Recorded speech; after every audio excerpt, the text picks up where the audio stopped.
Obec Pohorelá leží na hranici medzi dvoma národnými parkami Nízke Tatry a Muránska planina. Chotáru dominuje vrch Orlová, ležiaci v nadmorskej výške 1841 metrov. Obec vznikla valašskou kolonizáciou. Prvá písomná zmienka pochádza z roku 1612. Pastierstvo a práca v lesoch boli hlavnou obživou v minulosti. V 18. storočí tu fungovala železiarska huta a hámor. Dominantou obce je rímskokatolícky kostol Sedembolestnej Panny Márie, postavený v roku 1762.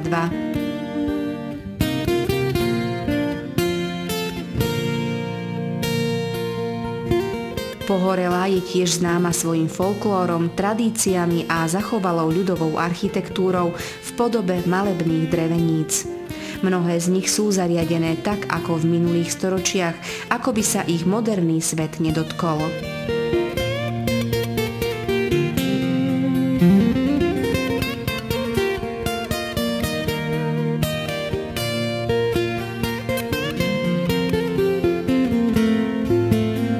Z obce sa po modro značenej turistickej trase dostanete až na hrebeň Nízkych Tatier do Ždiarského sedla.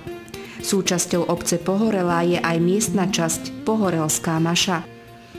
Nachádza sa tu lyžiarsky vlek, rekreačné stredisko, liatinový pamätník SMP a kostol svätého Filipa z roku 1903.